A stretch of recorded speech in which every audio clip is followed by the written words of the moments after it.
question. Michael Wilbon here on the program. How are you, Michael? Rich, I'm good. Good to hear your voice. How are you doing? I am doing great. So let's start, I guess, first with your Cubs. How nervous are you right now? Are you nervous at all? I've been nervous. I'm going to be nervous all year. The people who say they're not nervous are not people who follow the team. The people who say, oh, they got a 7.5 game lead. They think it's still 6.5 this morning. They don't understand anything about being a fan of this team for however many years. If it's been 30 and you're 35 years old, you get it. If, in my case, 57 years old, 52 years following this team. So people who say, oh, you got the biggest lead in baseball, you got the best record, they don't. The moment a person says that, I know that person doesn't understand anything about the history of the franchise. I'm encouraged about the Chapman acquisition trade. And the notion that it's a haul for the Yankees, I'm like, stop. It's a haul if you give up somebody that you know can play already. You don't know that Torres is as good as prospect as he is a shortstop can play, and one of the guys have been sent to the minors already. So the notion that it's a haul for the Yankees seems preposterous to me. It's just a lot of baseball trade deadline overspeak. But I'm encouraged about the acquisition of Chapman and terrified now about everything else that team does. I love it, Michael. I mean, terrified, but it just does seem, though. They've got the hitting, they've got the pitching, now they've got the closers. Well, I don't know what they have. Why do they have that stuff, Rich?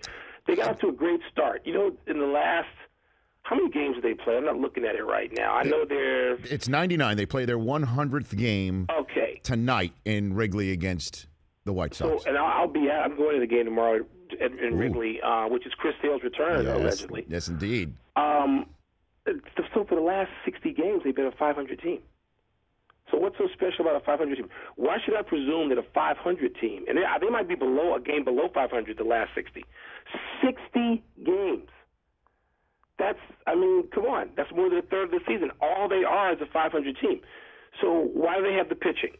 I mean, their ace, their Cy Young Award-winning ace, hasn't been worth a darn in about 6 or 7 games now, starts. He was okay, gave up a 3-run homer 2 nights ago to the White Sox. He wasn't terrible, but he hasn't been great. And the hitting, they just got shut out by the White Sox last night. Why am I supposed to presume? They have hitters and they have pitchers. They've had that before. It's funny. I heard somebody say recently, this is the best team the Cubs have had. And I'm like, stop. The Cubs have had teams with 4 Hall of Famers at one time who couldn't make the playoffs. So this isn't the best Cubs team. It is not. People can say all these things if they want. The Cubs had multiple Hall of Famers on multiple teams that could not get it done. And so I hope that this is not that time. I believe in Theo. I believe in Joe Madden. I love the roster they put together. But to say anything more than I believe is just preposterous. They've had better teams. They've had better pitchers. My son said to me, we're at spring training, and he said, Dad, if the Cubs ever have anybody as good as, as our reigning Cy Young Award winner, Jake Arrieta, and I said, yeah, let me introduce him to you, Matthew. His name is Ferguson Jenkins. And I turned around and introduced my son to Ferguson Jenkins. He's sitting there. He's sitting in the ballpark. I have a picture of it. And Fergie just laughed. I told him what Matthew said. Yeah.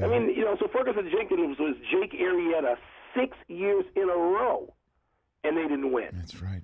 So, I love it. This world we live in now where people look at something right now and they assess it and try to project it. You can do that with a lot of stuff. You can't do it with the Cubs. And then when you go to Wrigley on Thursday night, it may be the history in Major League Baseball. First time ever that the crowd has their eyes peeled as to what uniform the starting pitcher of the visiting team is wearing. Where does this sales story rank for you, Michael? This may be number one, my favorite sports story of all time. This is the White Sox story. Look, I'm a Cub fan. I not only do not hate the White Sox, I'd like to see the White Sox win, except when they're playing the Cubs. I grew up on the South Side and went to more White Sox games as a little kid, probably because I could get there more easily. But the White Sox, this is what they do. Disco demolition night. Forfeit the second game because they're blowing up records because some local idiot DJ says, let's do it. They forfeited a game. The last forfeited game, I believe, in Major League Baseball history was in, it's close to 40 years ago, Chicago White Sox and Detroit Tigers, because the White Sox blew up disco records and their field. Oh, yeah?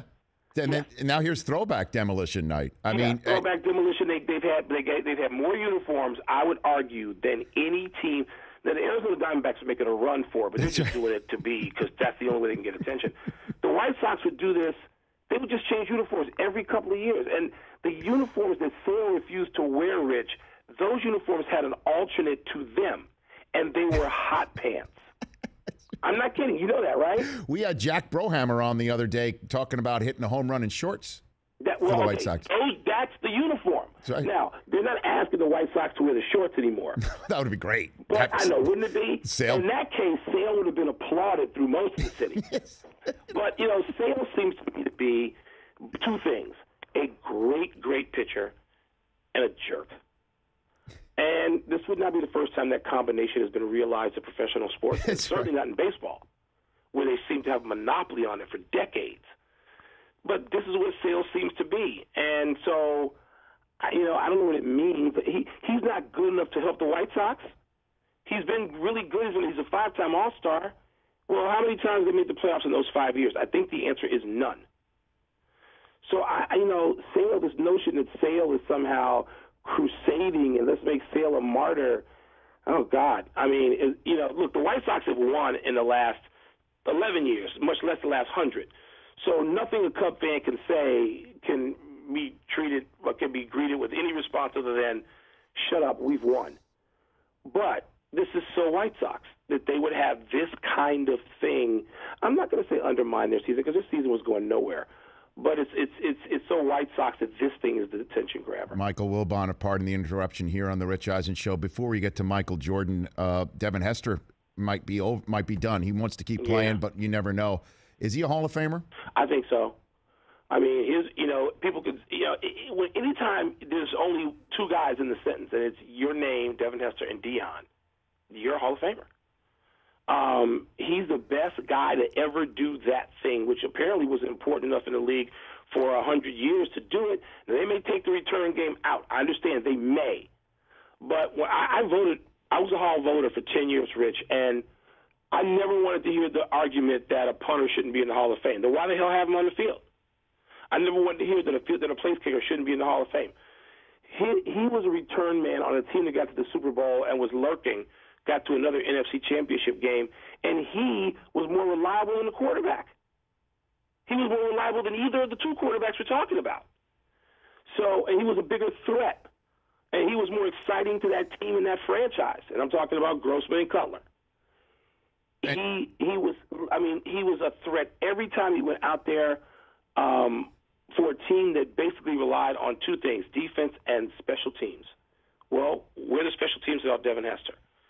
So I think he belongs in the Hall of Fame. I doubt that he's going to get a chance to play again. We know how the NFL operates. Once a guy like this is gone, that in that sport more than all the others, they're fungible. They are replaceable and they are replaced. And I love Devin Hester, and I hope somebody gives him a chance, but I'm not sitting around waiting for it. Lastly, Michael, hearing Michael Jordan make his statement, his anti-violence statement, giving $1 million to two organizations to help battle violence and anti-gun violence. What did you think of it after many people thought decades of silence too long from Jordan on issues like this? I don't think that I'm annoyed, and people can say, well, he's a friend of Michael Jordan's, they're close. That's all true. Whether it's Michael Jordan or not, if you ask me this about, I don't know, anybody else, the notion that this is where social media and mainstream media have taken over to the point where it's absurd, counterproductive, annoying as hell to me. So now it's more important to do something publicly than just do something. Now, I applaud Michael Jordan. I applaud Carmelo Anthony. I applaud anybody and everybody who's taking a stand here and using the reach that they have by virtue of their fame, by their celebrity, by the deeds of their athletic years to try and make a difference, to say, stop this. I applaud them. But the notion that Michael Jordan has to do it publicly because Charles Barkley does, or because Jim Brown does, because Magic Johnson does, and I love those gentlemen, I am friends with them, it doesn't make any sense. Michael Jordan had the same reaction that a lot of us have. He's sitting around watching the television, and he can't believe what he's seeing. and I know from text messaging that goes back and forth that I'm involved in sometimes, that being fed up in his case can lead to an action that is greater than the action of others. That's good too. But the notion that Michael Jordan is never involved in things that are social or cultural is just wrong. And most of the conversation centers around that. Well, he's quiet. So in other words, he's got to be, Trumpian? He's got to go out and run his mouth about what he's given his efforts to, charitable causes, in order for it to be legitimate, in order for it to count.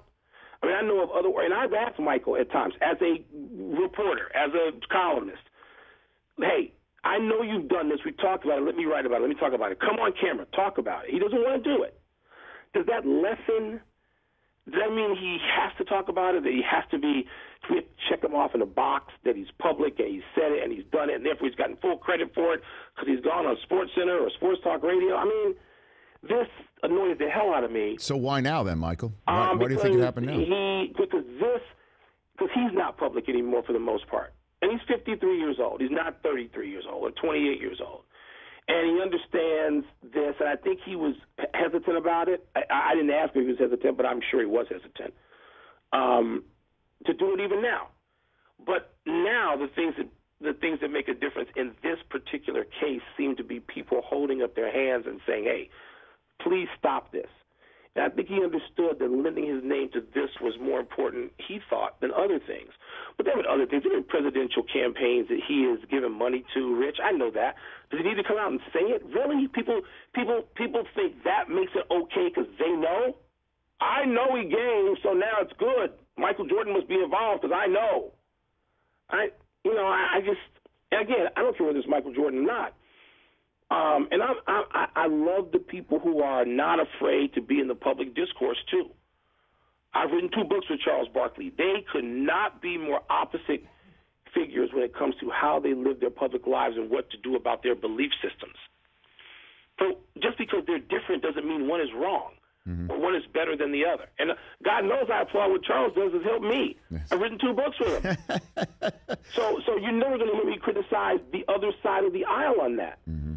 Or Magic Johnson, who I worked with for 8 or 9 years. I love that they are willing and able to do it and do it as forcefully and gracefully. And they do it in opposite ways.